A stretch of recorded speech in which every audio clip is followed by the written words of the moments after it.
अस्सलाम वालेकुम। हमने चैप्टर स्टार्ट किया हुआ है एसोसिएशन।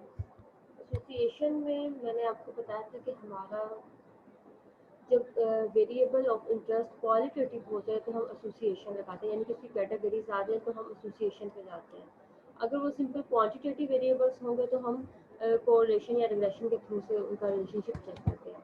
ठीक है, इसमें हमने जो बेसिक डेफिनेशंस पढ़ी थी वो आप उसको लर्न कर लें। आपको मैंने आपको कहा था कोई बुक ले लें जिसमें आपके जो है ये डेफिनेशंस बनी हुई हो, या इसमें से आप जो है अंडरलाइन करके अपनी डेफिनेशंस को याद कर लें। नेक्स्ट हम इसमें से हमने बेसिक टर्मिनोलॉजीज और बेसिक जो है कॉन्सेप्ट सारा पढ़ लिया था। हम देख रहे थे इंडिपेंडेंस ऑफ एट्रीब्यूट क्या होता है, ये भी हमने देख लिया था यहाँ तक। नेक्स्ट ये टेबल भी हमने देख लिया था कि कैसे बनता है। जो हमारे ब्रैकेट्स में होते हैं ये हमारे होते हैं क्लास फ्रीक्वेंसी, और जो ये हमारे बी है, बीटा है, ए है, अल्फा है, ये हमारे एट्रीब्यूट्स हैं। और आपको ये बताया था कि जो हमारे कैपिटल लेटर्स में होते हैं ए और बी जैसे, तो ये हमारे होते हैं पॉजिटिव एट्रीब्यूट्स, और जो बीटा है, अल्फा है, ये ग्रीक लेटर्स हमारे एब्सेंस को शो करते हैं, ये हमारे क्या होते हैं, नो एब्सेंस ऑफ एट्रीब्यूट्स। ठीक है, नेक्स्ट हमने क्वेश्चन नंबर एग्जांपल 15.1 देख ली थी। If there are 144 A's and 384 B's इन 10, अब ये हमारे पास देखिए इस तरह से टेबल बनेगा। 1024 तो हमारा टोटल यहाँ पे आ जाएगा। और नेक्स्ट ए का जो है, यहाँ पे ए है, ये अल्फा है, ये बी है, बी एट्रीब्यूट, और ये उसकी एब्सेंस है बीटा। अब जो ए का टोटल है वो यहाँ पे आ जाएगा, जो बी का टोटल है वो यहाँ पे आ जाएगा, टोटल यहाँ पे आ जाएगा। नेक्स्ट आपने देखना है नंबर 1 ए एंड बीज।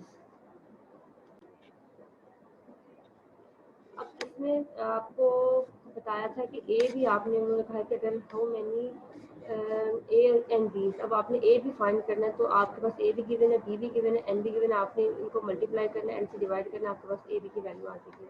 सिमिलरली उन्होंने कहा है alpha beta will there be for A and B being independent. अब आपने जो है अल्फा की वैल्यू कैलकुलेट करनी है। अल्फा यहाँ पे होगा, टोटल में से आप ए की वैल्यू माइनस करेंगे तो आपके पास अल्फा की वैल्यू आ जाएगी। टोटल में से आप बी की वैल्यू जो है माइनस करेंगे तो आपके पास बीटा की वैल्यू आ जाएगी। ठीक है, अल्फा बीटा की वैल्यू पे आ गई। अल्फा बीटा को आपने कैलकुलेट करना है, कंबाइन को हम सेपरेट में इस तरह से लिखेंगे, वैल्यूज पुट की तो आपके पास अल्फा बीटा पे आ जाएगा। नेक्स्ट एग्जाम्पल हमारे पास है 15.2।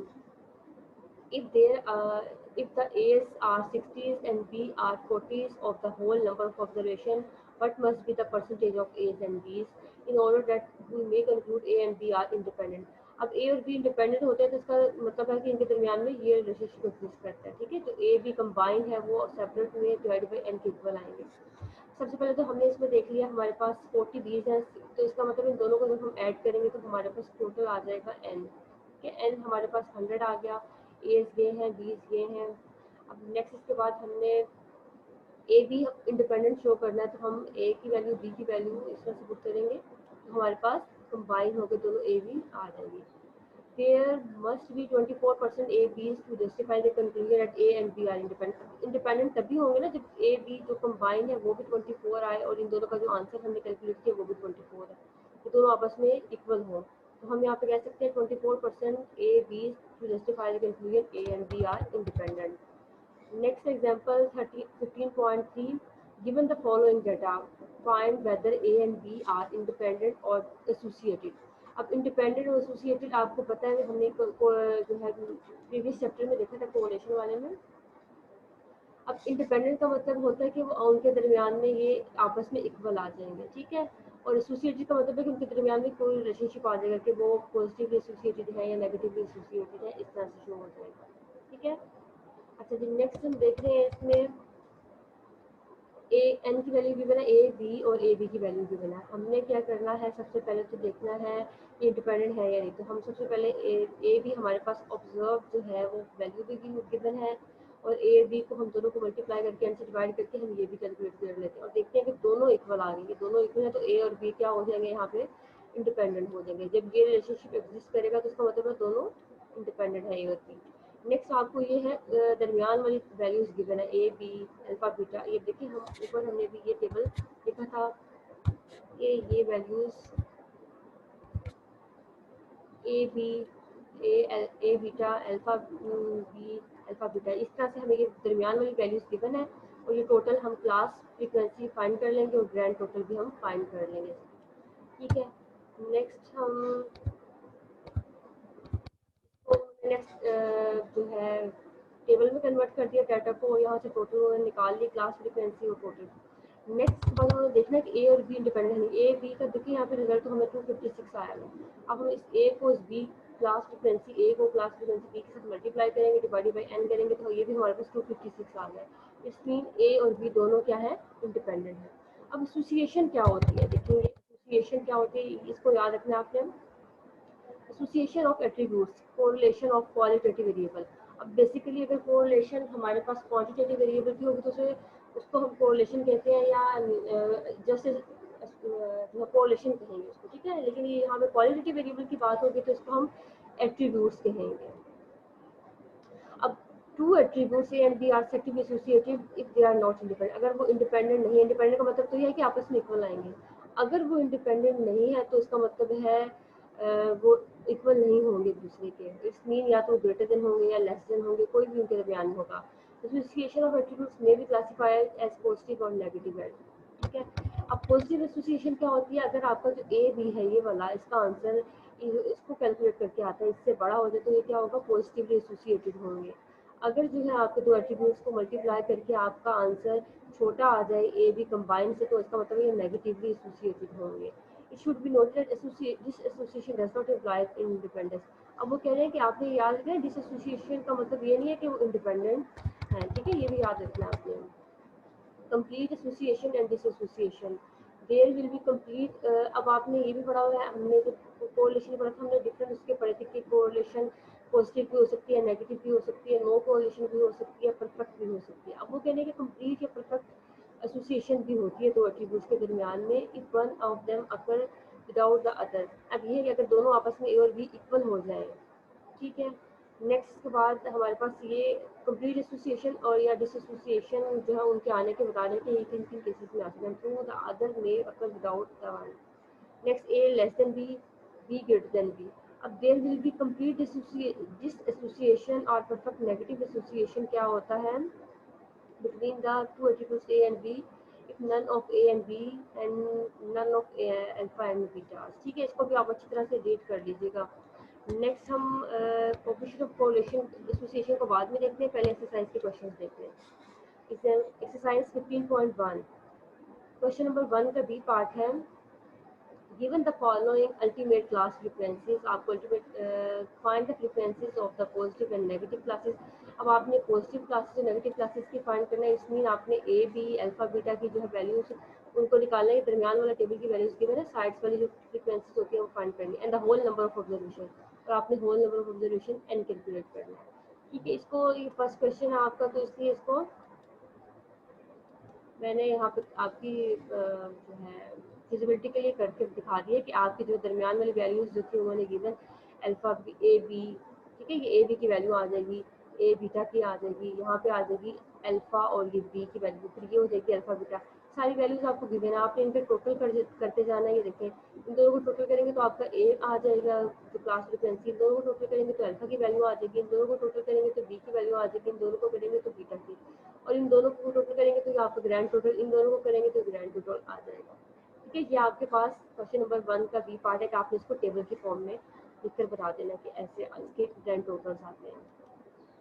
नेक्स्ट है इसके बाद आपका क्वेश्चन नंबर 2 का A part. Given the following frequencies of positive classes जो आपकी ए और बी हैं, find the frequencies of ultimate classes. अब आपको जो गिवन है उन्होंने कहा कि पॉजिटिव क्लासेस की गिवन है, या तो ए गिवन है, बी की गिवन है, या ए बी जो दोनों कंबाइन है वो आपको वैल्यूज गिवन है और टोटल की गिवन है। आपने जब इसको टेबल में पुट करना और उसके बाद आपने सारी जो वैल्यूज गिवन नहीं है वो कैलकुलेट करनी है। अच्छा जी, इसमें सबसे पहले तो हमें ए की वैल्यू गिवन थी, हमने वो लिख ली, बी की गिवन थी वो लिख ली, और ए बी की गिवन थी और एन की। अब देखते जाए, अब जब आपके पास इतनी वैल्यूज आ गई हैं तो आप जो रिमेनिंग है उनको सब्ट्रैक्ट करके फाइंड कर सकते हैं। 250 में से 80 को सब्ट्रैक्ट करेंगे आपके पास ये अल्फा की वैल्यू आ जाएगी। 250 में से 100 को सब्ट्रैक्ट करेंगे आपके पास ये वाली रिमेनिंग वैल्यू आ जाएगी। अब जो 80 है यहाँ पे आ गया, इसमें से आपने 70 को माइनस करना है, जो तो आपके पास ये 10 आ जाएगा। यहाँ पे जो टोटल आया होगा उसमें से अब यहाँ वाले को पहले कैलकुलेट कर लें। 100 में से ये 70 को सब्ट्रैक्ट करें तो आपके पास ये वाली वैल्यू आ जाएगी। इसमें से आप ये वाली वैल्यू को सब्ट्रैक्ट करें तो आपके पास ये वाली वैल्यू आ जाएगी। इस तरह से आपकी ये पूरा जो है टेबल कंप्लीट हो जाएगा। अभी टेबल आपको बनाना आना चाहिए। आप एक एट्रीब्यूट को इस साइड पर लेते हैं, एक एट्रीब्यूट को इस साइड पर लेते हैं, एक एट्रीब्यूट की प्रेजेंस और एब्सेंस, सेकंड एट्रीब्यूट की प्रेजेंस और एब्सेंस, ठीक है। इस तरह से आपके टेबल बनते जाएंगे। नेक्स्ट है, आप देख रहे हैं क्वेश्चन नंबर 2 का बी पार्ट है। Measurements are made on husband on 1000 husbands and 1000 wifes, ठीक है। अब ये 1000 हस्बैंड 1000 वाइफ्स का डाटा है आपके पास। The measurement of husband exceed the measurement of wife's in 800 cases. अब वो कह रहे हैं कि जो हस्बैंड है वो उनकी जो मेजरमेंट है 800 वाइफ से एक्सीड करती है। अब सबसे पहले तो हमने 1000 जो हस्बैंड का टोटल आता है, 1000 वाइफ्स का टोटल आता है, वो लिख लिया, ठीक है। अब नेक्स्ट उन्होंने क्या कहा है, आपके पास 800 जो है वो हस्बैंड एक्सीड कर रहे हैं वाइफ से। इस मीन जो आपका आएगा 800 वो आ जाएगा हस्बैंड वाली रो, ये वाली हस्बैंड वाली रो है। ये 800 हस्बैंड ज़्यादा है वाइफ के, ठीक है। यहाँ पे 800 आ जाएगा, आपके हस्बैंड्स का टोटल आ जाएगा। नेक्स्ट इसके बाद उन्होंने कहा है कि इन 700 केसेस फॉर अनदर। अब 700 केसेस इसका मतलब है आपके क्या हो जाएंगे, 700 केसेस आपके आ जाएंगे वाइफ्स के लिए, ठीक है। 800 आपके हस्बैंड्स के आगे और इन अदर केसेस 700 वाइफ के आगे, क्योंकि दो ही वेरिएबल है ना, हस्बैंड और वाइफ। नेक्स्ट उन्होंने कहा है and 660 cases both of variable. अब दोनों के लिए जो कंबाइन आएगा, यानी कि ये ए भी होगा, दोनों की प्रेजेंस ए भी और बी भी, वाइफ और हस्बैंड की प्रेजेंस होगी, तो ये आपका 660 हो गया, ठीक है। ये यहाँ आ जाएगा ए बी, हस्बैंड वाइफ दोनों के लिए। नेक्स्ट क्या कहते हैं, in how many cases will both the measurement on wife exceed the on the husband। अब वो कह रहे हैं कि वो कौन सा केस है जिसमें वाइफ का जो है डाटा वो एक्सीड करेगा हस्बैंड से। सबसे पहले तो हम टेबल कंबाइन करेंगे, जो हमारी वैल्यू बड़ी आ जाएगी तो हम बता देंगे। अच्छा, इसमें हमारे पास ये गिवन है, ये गिवन है, ये गिवन है, हमने टोटल 1000 गिवन है ये दी। अब इसमें से ये सब्ट्रैक्ट करके हमारे पास ये आ गया, इसमें से ये सब्ट्रैक्ट करके ये वाली वैल्यू आ गई। नेक्स्ट 700 में से 660 माइनस करेंगे तो ये आ जाएगी, 800 में से ये माइनस करेंगे तो ये आ जाएगा, 300 में से ये वाली वैल्यू माइनस करेंगे तो आपके पास ये आ जाएगा। अब देखिए वाई वाला डाटा आपके पास है ए और अल्फा। वाई वाले डाटा में कौन सी वैल्यू आपकी जो है इंक्रीज कर रही है। उन्होंने कहा है कि आप बताएं कि जो है आपने बताना है इसमें how many cases will both the measurement of wife exceed the measurement of the husband. अब ये केस है हमारे पास 160 वाला, यहाँ पे जो वाइफ्स है वो एक्सीड कर रही है हस्बैंड से, ठीक है। ये 160 आपका आंसर आ जाएगा, इसमें आपकी वाइफ एक्सीड कर रही है हस्बैंड से। नेक्स्ट आपका क्वेश्चन नंबर है क्वेश्चन नंबर 2 का सी पार्ट है हमारे पास। गिवन ए अल्फा बी बीटा एन। अब आपको जो है सारी जो क्लास फ्रिक्वेंसीज हैं, यानी कि जो आपको वैल्यूज गिवन होती हैं ये इधर टोटल के फॉर्म में, वो सारी गिवन है, ठीक है। ये सारी वैल्यूज आपको गिवन है, ये n/2 n/2 n/2 है। और नेक्स्ट है हमारे show that these relation exist. सबसे पहले तो हम करेंगे जो है हमारे पास, हमने लिख लिया ए का टोटल n/2, बी का टोटल n/2, अल्फा का सबका n/2 n/2 है, और इनको कंबाइन दोनों को करते हैं तो ये n आ जाएगा। इन दोनों को कंबाइन करते हैं तो ग्रैंड टोटल हमारे पास n आ गया। और ये अंदर वाले हम कैसे कैलकुलेट करते जाएंगे। अब यहाँ पे देखिए इन्होंने हमें ये क्वेश्चन में गिवन नहीं है, यहाँ पे इन्होंने सिर्फ बाहर वाली वैल्यूज बताई, अंदर वाली वैल्यूज नहीं बताई। अब इसको आपने खुद कैलकुलेट करना है। इसमें कि आपका ये देखें ये n/2 है, n ये इस तरह से आ रहा है, तो आपने इसको n/4 को ऐड करेंगे तो ये हमारे पास n/2 हो जाएगा। इसको n/4 ऐड करेंगे तो ये n/2 हो जाएगा। हम इसको कैसे कैलकुलेट करेंगे। अब उन्होंने कह दिया कि अब आपने शो करना कि आपका जो ए बी का आंसर है वो अल्फा बीटा के आंसर के इक्वल आता है। तो आप देखेंगे आपका जो ए बी का आंसर है वो अल्फा बीटा के इक्वल ही आ रहा है। सिमिलरली नेक्स्ट पार्ट में लिखा है कि ए बीटा ये वाला आंसर ए बीटा का आंसर जो है अल्फा बी के इक्वल है। आप देखेंगे ये दोनों आंसर के आपस में इक्वल है, तो ये शो हो गया कि आपस में रिजल्ट एग्जिस्ट कर रहे हैं, एक दूसरे के इक्वल है, ठीक है। सबसे पहले तो आपको n/2 गिवन थे और टोटल ग्रैंड n गिवन था। फिर यहाँ से आपने दोनों के लिए आपका हाफ ऑफ दोनों का डाटा हो गया, इस तरह से आप इसको स्प्लिट करते गए तो आपके पास ये टेबल कंप्लीट हो जाएगा। नेक्स्ट इसके बाद आपके पास क्वेश्चन नंबर 3 का B part. Find whether the data given below in each are consistent. अब आपने देखना कंसिस्टेंसी, हमने परसों पढ़ा था कि कंसिस्टेंसी क्या होता है इसमें, कि आपने देखना होता है आपका डाटा जो है उसमें कोई नेगेटिव वैल्यू ना है। अगर एक में नेगेटिव वैल्यू आ गई तो डाटा आपका इनकंसिस्टेंट हो जाता है। ठीक है, सबसे पहले आपको एन गिवन है, ए और ए बी गिवन है, आप इसको टेबल की फॉर्म में पुट करेंगे। एक मैं आपको क्वेश्चन जो है इसका एग्जाम्पल करके दिखा रही हूँ, बाकी आप पुट कीजिएगा। इसमें हमारे पास देखें, अब ये डाटा गिवन है, टोटल गिवन है, इसके बाद आपको ए की वैल्यू गिवन है, बी की वैल्यू गिवन है। इसके आप देखें, आप यहाँ से एक में से ए में से जो है ए भी गिवन है ना आपको, और ए की वैल्यू गिवन है और टोटल गिवन है। ए में से आप सब्ट्रैक्ट करेंगे ए बी की वैल्यू, तो ये -8 आ रही है। -8 का मतलब है ये डाटा क्या हो गया आपका, इनकंसिस्टेंट। अगर ये हम एक वैल्यू से हमें पता चल गया हमारा डाटा इनकंसिस्टेंट हो गया। अगर ये वाली वैल्यू नेगेटिव ना आती तो हम नेक्स्ट अदर को करके देखते हैं, अगर ये दोनों वैल्यू भी नेगेटिव ना होती तो हमारा डाटा कंसिस्टेंट होता। नेक्स्ट है क्वेश्चन नंबर 3 का बी का सेकंड पार्ट। ये भी आपने इसी तरह से चेक करना, अगर एक भी काउंट आपका नेगेटिव आ गया तो inconsistent, otherwise consistent. Similarly C में भी यही करना है, आपकी कंसिस्टेंसी चेक करनी है। नेक्स्ट क्वेश्चन नंबर 3 का C part. Comment on the following data contained in report 100 students appeared in a test examination, test of whom 80 passed। अब ये देखिए आपके पास इस तरह से कोई बन जाएगा, 100 आपका टोटल आ जाएगा। ठीक है, 100 टोटल आ गया। नेक्स्ट आप उन्होंने क्या कहा है कि आपका जो है 70 मैथमेटिक्स, 80 स्टैट्स। अगर फॉर एग्जांपल हम एट्रीब्यूट स्टैट का लेते हैं इस जगह पे, स्टैट वाला एट्रीब्यूट, तो ये उन्होंने कहा 80 स्टूडेंट्स पास हैं स्टैट्स के, 70 पास हैं आपके पास मैथ्स के। ये मैथ इस साइड पे अगर हम ले लेते हैं, बाकी आपकी अपनी मर्जी होती है कि आपने एट्रीब्यूट कौन से किस साइड पर लेना है। ठीक है, ये स्टैट है तो ये नोट स्टैट, मैथ है तो नोट मैथ, एब्सेंट उनकी साथ साथ आती जाएगी। नेक्स्ट आपने क्या करना है, 48 पास बोथ सब्जेक्ट। अब 48 दोनों पास हुए हैं वो सब्जेक्ट्स में। अब आपने इस टेबल को कंप्लीट करना और इसकी कंसिस्टेंसी चेक करनी है। 100 में से ये माइनस करेंगे। अब उन्होंने कंसिस्टेंसी चेक करने के लिए कहा है ना, जिसके इसमें देखेंगे आप कंसिस्टेंसी है या नहीं।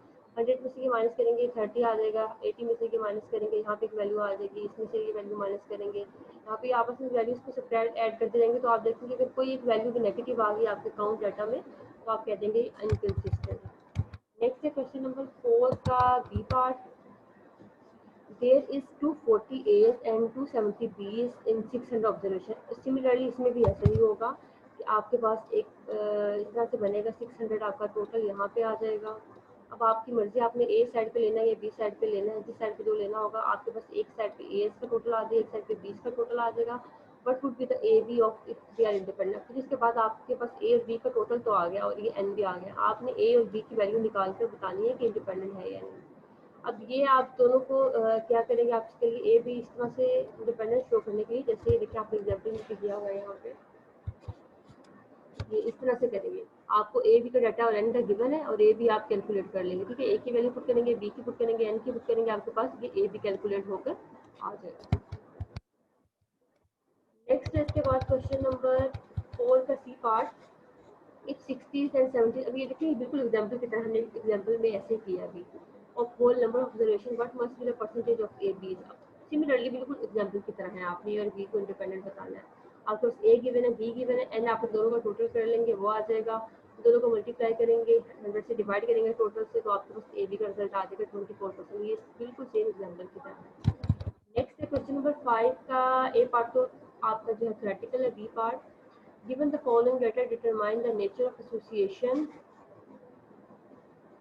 between the attribute A and attribute B, find whether A and B are independent, positively associated or negatively associated। अभी हमने अभी थ्योरेटिकल में देखा था कि अगर वो आपस में इक्वल आ जाए तो इंडिपेंडेंट होते हैं, नॉट इक्वल आए तो फिर हमने देखना होता है कि वो पॉजिटिवली एसोसिएटेड है या नेगेटिवली एसोसिएटेड है।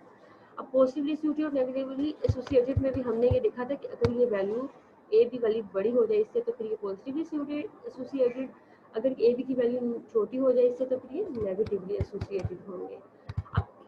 सेम वही पैटर्न, मतलब आपने ए बी आपको गिवन है, ए बी एन गिवन है, आपने इन दोनों को मल्टीप्लाई करना है, एन से डिवाइड करना, देखना है जो रिजल्ट आएगा वो इसके इक्वल आ रहा है। अगर ये 12 के इक्वल आ रहा है तो वो इंडिपेंडेंट होंगे, अगर वो नहीं इक्वल आ रहा तो फिर आपने देखना है वो पॉजिटिवली एसोसिएटेड निकलते हैं या नेगेटिवली एसोसिएटेड होते हैं। नेक्स्ट इसके बाद क्वेश्चन नंबर 5 का बी पार्ट है आपके पास।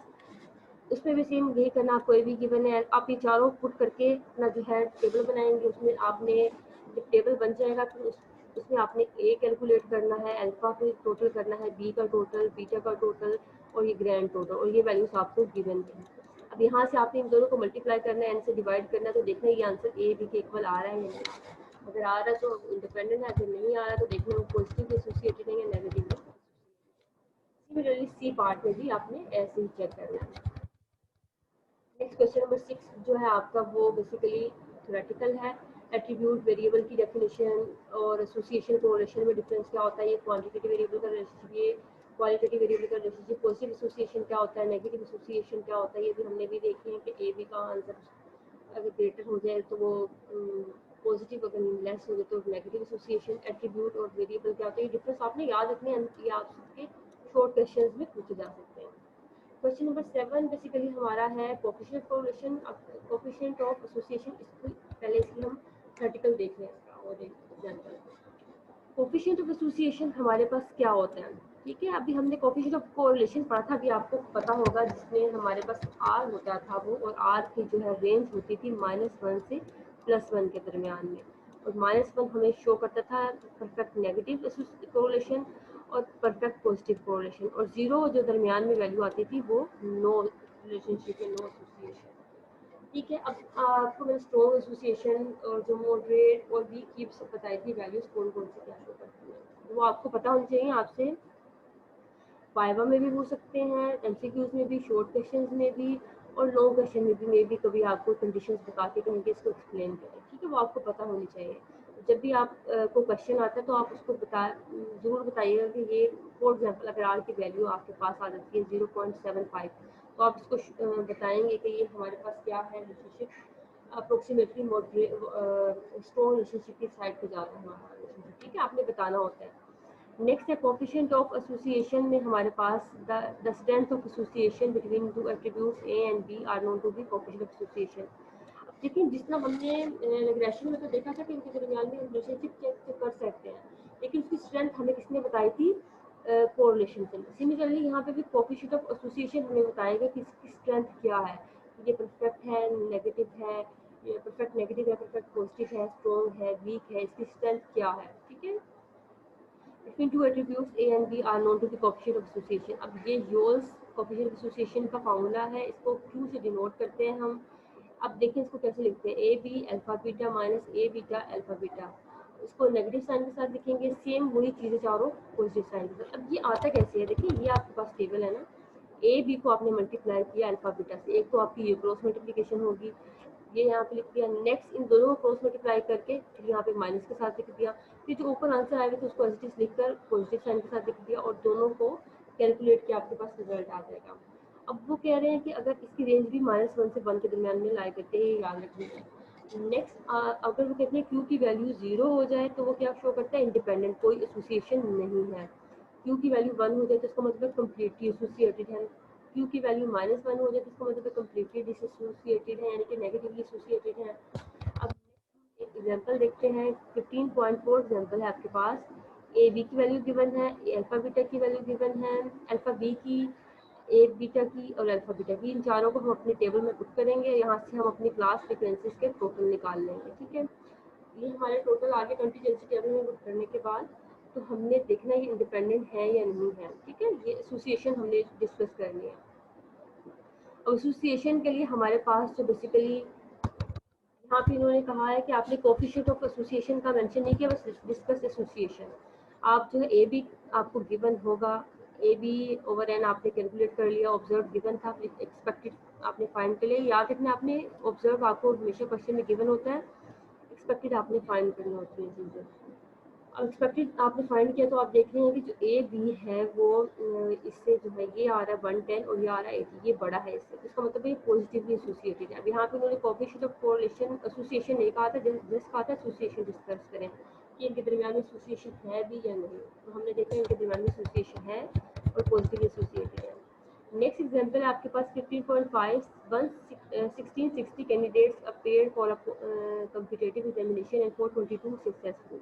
अब सबसे पहले तो आप 1660 को लिख लेंगे, आपका टोटल गिवन है। 420 आपके एग्जामिनेशन किसी में अपेयर हुए थे तो 422 आपका उसका टोटल आ गया। नेक्स्ट सक्सेसफुल, सक्सेसफुल हम इसको कह देते हैं, इस वाले एट्रीब्यूट को।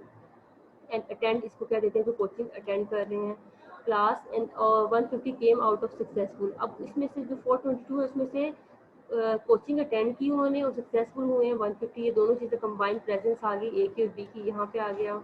Next find out the coefficient of association, आपने फाइंड करना between success and coaching of a class. आपको पता है कि आप टेबल कंप्लीट करेंगे, ये वैल्यू गिवन है, इसमें से ये माइनस करेंगे, ये वैल्यू आ जाएगी। ये वाली वैल्यू गिवन है, इसमें से ये वाली वैल्यू माइनस करेंगे तो ये वाली वैल्यू भी आ जाएगी। नेक्स्ट इसके बाद आपको बी की वैल्यू भी यहाँ पे गिवन है, 256 हैड ए कोचिंग स्टूडेंट, ये 256 गिवन था, इसमें से ये माइनस किया, ये भी आ गया। अब इसमें से ये माइनस किया तो ये आ गया। इस तरह से आपका सारा टेबल और सारी क्लास जो है फ्रीक्वेंसीज आपके आ जाएंगे एक दूसरे में ऐड सब्ट्रैक्ट करके। आपका टेबल कंटीजेंसी कंप्लीट होने के बाद आपने क्यू का फार्मूला लिख लिया कोफिशिएंट ऑफ एसोसिएशन का।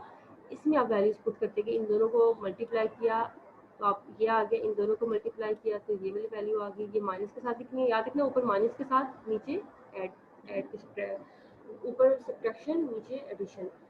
ये करने के बाद आपके पास क्यू की वैल्यू आ गई। ठीक है, ये एक तरह से स्ट्रॉन्ग रिलेशनशिप की साइड पे जा रही है। नेक्स्ट आपने इसकी तरह के क्वेश्चंस देखते हैं हम। क्वेश्चन नंबर है आपके पास 7 का ए पार्ट। अब फाइंड द एसोसिएशन, आपने एसोसिएशन फाइंड करनी है। ठीक है, एसोसिएशन फाइंड करनी है इंजेक्शन अगेंस्ट टाइफाइड। अब an exemption from attack the following contingency table.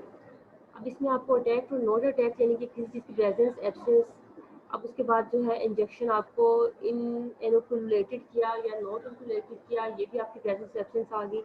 ये सारा डाटा गिवन है। अब आपने इसमें कोफिशिएंट ऑफ एसोसिएशन के लिए सेम वही करना है कि इन दोनों को मल्टीप्लाई करेंगे, इन दोनों को मल्टीप्लाई करेंगे, ये दोनों मल्टीप्लाई माइनस ये दोनों मल्टीप्लाई, नीचे जो आ जाएगा डिवाइसर में इन दोनों को मल्टीप्लाई प्लस इन दोनों को मल्टीप्लाई, इससे आपकी क्यू की वैल्यू आ जाएगी। ठीक है, बिल्कुल इजी क्वेश्चन है। नेक्स्ट इसके बाद क्वेश्चन नंबर 7 का B part, calculate the coefficient of association. ठीक है, एसोसिएशन आपने कोफिशिएंट ऑफ एसोसिएशन फाइंड करना है। Intelligence factor fathers and intelligence of sons in the following. अब आपके पास ये देखें टेबल में वैल्यूज गिवन है, अब टेबल इसका आपको खुद बनाना है। इंटेलिजेंस फादर विद इंटेलिजेंस सन, अब ये टेबल मैंने आपके लिए बनाया हुआ है यहाँ पर। इंटेलिजेंस फादर और इंटेलिजेंस सन, ठीक है, ये इस तरह से आपको गिवन है। अब इसमें आपके पास डाटा में क्या वैल्यू, सबसे पहली वैल्यू गिवन है 265 इंटेलिजेंस फादर इंटेलिजेंस, यानी कि ए और बी का डाटा गिवन है। ठीक है, दोनों की प्रेजेंस साथ साथ गिवन है, तो ए भी हमारा हो जाएगा, ये वैल्यू 265 हमें ए बी की गिवन है। नेक्स्ट क्या गिवन है, अब नेक्स्ट वो कह रहे हैं इंटेलिजेंस फादर यानी कि ए है साथ विद डल सन, तो यहाँ पे बीटा आ जाएगा, यानी कि एक चीज़ की प्रेजेंस एक चीज़ की एब्सेंस गिवन है, ए बीटा हो गया। ए बीटा की वैल्यू आपको 100 गिवन है, आपने ये ए बीटा की वैल्यू 100 लिख ली। नेक्स्ट थर्ड पे आपको गिवन है डल फादर, डल का मतलब है अल्फा गिवन है। नेक्स्ट इंटेलिजेंस सन और बी गिवन है, अल्फा बी गिवन है 95, आपने अल्फा बी की वैल्यू लिख ली। अल्फा बी की वैल्यू आपके पास 95 आ गई। नेक्स्ट लास्ट में क्या गिवन है, डल फादर विद डल सन, यानी कि अल्फा बीटा दोनों चीज़ें डल डल वाली गिवन है, तो हम ये वाली वैल्यू लिख देंगे। इस तरह से आपके पास ये टेबल कंप्लीट हो गया। अब हमने कोफिशिएंट ऑफ एसोसिएशन फाइंड करना है, इन दोनों को मल्टीप्लाई माइनस इन दोनों को मल्टीप्लाई डिवाइडेड बाय इन दोनों को मल्टीप्लाई प्लस इन दोनों को मल्टीप्लाई, आपके पास कोफिशिएंट ऑफ एसोसिएशन आ जाएगा। नेक्स्ट आपके पास क्वेश्चन नंबर 7 का बी पार्ट, सेम जैसे ऊपर गिवन था ऐसे ये क्वेश्चन है। Find if there is any association between the tempers of brothers and sisters from the following. ठीक है, अब ब्रदर और सिस्टर्स का डाटा गिवन है, good nature brothers and good nature sisters, इसका मतलब है दोनों की प्रेजेंस गिवन है, ए बी का डाटा गिवन है। एक साइड पे आप ब्रदर्स ले लेंगे, एक साइड पे आप सिस्टर्स ले लेंगे एट्रीब्यूट में। गुड नेचर ब्रदर्स, इसका मतलब है कि ए गिवन है। नेक्स्ट सलन सिस्टर्स, ठीक है, अब ये इसका मतलब है बी साथ क्या गिवन है आपको बीटा, यानी कि ब्रदर्स तो गुड नेचर है लेकिन सिस्टर्स क्या है सलन है। अब ये ए बीटा हो गया आपके पास, इसका आंसर डाटा गिवन है। नेक्स्ट आपको sullen brothers and good nature, इसका मतलब है पहला आपको एब्सेंस गिवन है, नेक्स्ट आपको प्रेजेंट गिवन है, ए बी गिवन है, यहाँ पे ये थर्ड वाला वेरिएबल आ जाएगा। Sullen brothers and sullen sisters, ये अल्फा बीटा गिवन है, दोनों की एब्सेंस। इस तरह से आप ये अपना टेबल कंप्लीट कर लेंगे, चारों वैल्यूज जहाँ जहाँ आ रही थी वो पुट करने के बाद आप इनकी एसोसिएशन देख लेंगे, कोफिशिएंट एसोसिएशन। नेक्स्ट आप आ जाते हैं क्वेश्चन नंबर 8 के ए पार्ट पे। 750 students appeared in examination and 470 were successful. अब जो है 750 आपको टोटल गिवन है, 470 इसमें से सक्सेसफुल है। इसका टेबल भी मैंने आपके लिए बनाया हुआ है यहाँ पर, ये देखें 750 टोटल गिवन है, 465 इसमें सक्सेसफुल, एक साइड पे हमने सक्सेसफुल ले लिया, एक साइड पे हमने अटेंड क्लास ले लिया, 475 आपको सक्सेसफुल का डाटा गिवन है। नेक्स्ट क्या कहते हैं, नेक्स्ट कह रहे हैं उसमें से 465 अटेंड क्लास, और जब जो 465 है वो उन्होंने अटेंड की क्लास, ये आपको सेकंड वेरिएबल गिवन है। एंड 58 ऑफ देम फेल, 58 उनमें से फेल हुए। अब ये हमने लिख लिया, हमारे पास ये आ गया 465 सेकंड। अब फेल होने वाला डाटा उन्होंने बता दिया कि सक्सेसफुल के लिए बी है और नॉट सक्सेसफुल के लिए बीटा है। वो कह रहे हैं वो 465 जिन्होंने अटेंड की क्लास उसमें से 58 आपके क्या है, फेल। 465 जिन्होंने अटेंड की क्लास, ये वेरिएबल आ गया। नेक्स्ट जो फेल हुए वो 58 हो गए, यहाँ पे आपका ये वेरिएबल आ गया। ठीक है, अब इस टेबल को आप कंप्लीट कर लेंगे। 750 में से ये माइनस करेंगे, ये आ जाएगा, इसमें से ये माइनस करेंगे, यहाँ पे ये आ जाएगा, इसमें से ये माइनस करेंगे तो ये वाला वेरिएबल आ जाएगा। नेक्स्ट जो यहाँ पे आया होगा उसमें से आप ये वाला माइनस करेंगे, ये आ जाएगा। फिर नेक्स्ट आपका ये टेबल इस तरह से ये सारा कंप्लीट हो जाएगा और आप फाइंड कर लेंगे अपना कोएफिशिएंट ऑफ एसोसिएशन। ठीक है, देखिए हाईली पॉजिटिव एसोसिएशन आ गया। नेक्स्ट सिमिलरली आपके 100 स्टूडेंट्स हैं तो ये टोटल आ जाएगा, एग्जामिनेशन इसमें अपेयर हुए हैं। एक साइड पे मैथ वेरिएबल आ जाएगा, एक साइड पे स्टैट्स वेरिएबल आ जाएगा। नेक्स्ट आप उन्होंने कह दिया कि 50 फेल्ड इन मैथ, अब तो मैथ के फेल वाले स्टूडेंट लिख लेंगे, 60 फेल स्टैट्स के फेल स्टूडेंट लिख लेंगे, और बोथ फेल है वो भी आ जाएगा आपका। ठीक है, next find if there is association between failing the student. अब आपने फेलिंग जो है पहले आपका फेल और नॉट फेल इस तरह से एक वेरिएबल आ गया, प्रेजेंस और उसकी एब्सेंस। फिर में स्टैट्स में फेल और नॉट फेल ये आपका वेरिएबल आ गया, और यहाँ पे इनके आप टोटल भी लिखते गए, यहाँ पे आप कंबाइन वाला आ जाएगा, यहाँ पे आपके सेपरेट वाले जो आंसर गिवन थे वो आ जाएंगे। इससे आप टेबल कंप्लीट कर कर एसोसिएशन फाइंड कर लेंगे, आपके पास रिजल्ट आ जाएगा। नेक्स्ट है क्वेश्चन नंबर 8 का सी पार्ट, लास्ट क्वेश्चन आपके इस एक्सरसाइज का। Can vaccination be regarded as preventive measure for smallpox from the following data of 1482% locality expose to smallpox. अब ये आपके पास टोटल गिवन है 1482, उसमें से 368 जो है इन ऑल वर अटैक। अब एक आपके पास अटैक वेरिएबल हो गया, आप इसका टेबल भी मैंने बना दिया यहाँ पर आपके लिए। 482 आपके पास टोटल हो गया, उसमें से 368 आपके अटैक वाले हो गए, अटैक नॉट अटैक, ये वैक्सीनेशन और नॉट वैक्सीनेशन। नेक्स्ट उसके बाद आपको गिवन है 1482%, 343% had been vaccinated and of these 35 were attack. अब इसमें आपके 343 अटैक हैं, सॉरी वैक्सीनेटेड हैं, ऑफ दीज 35 वर अटैक, और जो 35 हैं वो वैक्सीनेशन भी है उनकी और अटैक भी है, उनके अटैक भी हुआ है। अब ये वाला वेरिएबल हमारे पास आ गया, वैक्सीनेशन भी है और अटैक भी हुआ है उन पे। ठीक है, आप इस टेबल को कंप्लीट कर लेंगे। नेक्स्ट तो आपके पास कोएफिशिएंट ऑफ एसोसिएशन आ जाएगा। आई होप आपको ये बिल्कुल इजी लगेगा, चैप्टर भी और एक्सरसाइज भी आप इसको इंशाल्लाह इजीली कर लेंगे। अगर कोई मसला होगा तो आप पूछ सकते हैं।